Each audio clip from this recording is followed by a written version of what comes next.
ഇന്ന് സൺഡേ ആയിട്ട് ചിക്കനാണ് കേട്ടോ വാങ്ങിയത്. കഴിഞ്ഞ സൺഡേയിൽ ബീഫ് കറി നല്ല പോലെ കഴിച്ച് അത്യാവശ്യം മതിയായിന്. ഇനി ഇപ്പോഴേ ഒന്നും ബീഫ് വേണ്ട, കറി പീസ് മതി എന്നാ പറഞ്ഞിട്ടുണ്ടേ. അപ്പേക്കുണ്ടടാ അതിൽ 2 ലെഗ് പീസ്, അതുകൊണ്ട് അതെന്തായാലും ഇന്ന് ഫ്രൈ ചെയ്യണം.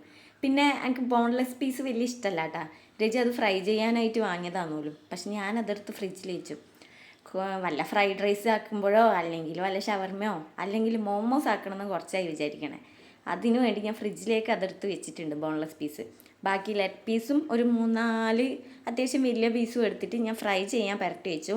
ബാക്കി പീസ് എടുത്തിട്ട് കറിക്ക് വേണ്ടി ചുമ്മാ ഒരു മാരിനേഷനും ചെയ്ത് വെച്ചു കേട്ടോ. എൻ്റെ മൺചട്ടി പൊട്ടിപ്പോയി ഗൈസ്, അതുകൊണ്ട് ഇപ്രാവശ്യം ഈ ചട്ടിയിലാണ് ഞാൻ ചിക്കൻ കറി വെക്കുന്നത്. നാട്ടിലൊക്കെ മീൻകറിക്കും ചിക്കൻ കറിക്കൊക്കെ സെപ്പറേറ്റ് മൺചട്ടി ഉണ്ടാവാറുണ്ട്. ഇവിടെ ഞാൻ മീൻകറിയും ചിക്കൻ കറിയും ഒറ്റ ചട്ടിയിലാണ് വെക്കലും ഉണ്ടായിരുന്നു. ഇനി ഒരു പുതിയ മൺചട്ടി കൂടി വാങ്ങണം. ഇന്ന് ഉച്ചയ്ക്ക് ലഞ്ചിന് നെയ്ച്ചോറും ചിക്കൻ കറിയും ചിക്കൻ ഫ്രൈയുമാണ്. ചോറായതിനു ശേഷം നെയ്യിൽ വാട്ടിയ ഉള്ളിയും കിസ്മിസും അണ്ടിപ്പരിപ്പും കറിവേപ്പിലയും ഒക്കെ മിക്സ് ചെയ്ത് പിന്നെ ക്യാരറ്റും മല്ലിയിലയും കൂടി മിക്സ് ചെയ്ത് ഞാൻ ഒന്നുകൂടെ അടച്ചു വെക്കും.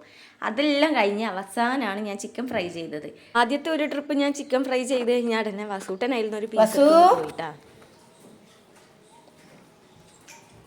ഒറ്റക്ക് ചിക്കൻ തന്നിട്ട് ആരെയാ വിളിക്കുന്നേ?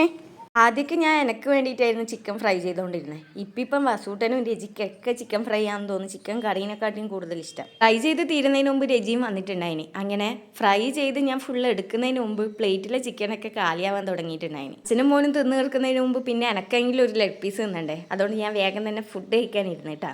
നെയ്ച്ചോറ് വിളമ്പി, ചിക്കൻ കറി രജിക്കും വലിയ വേണ്ട, 2 പീസ് ഇട്ട് വിട്ടാൽ മതി, കുറച്ച് ചാറും മതി എന്ന് പറഞ്ഞു. പിന്നെ പണ്ടേ എല്ലിൻ്റെ ആളായതുകൊണ്ട് സെലക്റ്റഡ് ആയിട്ട് നല്ല 2 എല്ലിൻ്റെ പീസ് എടുത്തിട്ട് പ്ലേറ്റിലിട്ട് ചോറ് കഴിക്കാനിരുന്നു കേട്ടോ. ടേബിളിലിരുന്ന് ഫുഡ് കഴിക്കാൻ വസൂട്ടൻ നമ്മൾ സമ്മതിക്കാറില്ല കേട്ടോ, ഫുള്ള് കച്ചറയാക്കും. അതുകൊണ്ടാണ് നമ്മൾ താഴെ ഇരുന്ന് ഫുഡ് കഴിക്കാൻ തുടങ്ങിയത്. ഇന്ന് പക്ഷേ ആള് അച്ഛനെ മടിയിലിരുന്നായിരുന്നു ചോറ് കഴിച്ചു. പണ്ടത്തേനേക്കാളും കുറച്ചുകൂടി അച്ഛൻപിലാന്തനായിട്ടുണ്ടെന്ന് തോന്നുന്നു വസൂട്ടൻ. അച്ഛനുണ്ടായാലേ ഉറങ്ങും, അച്ഛനുണ്ടായാലേ കഴിക്കും എന്നൊക്കെ ആയിട്ടുണ്ട്.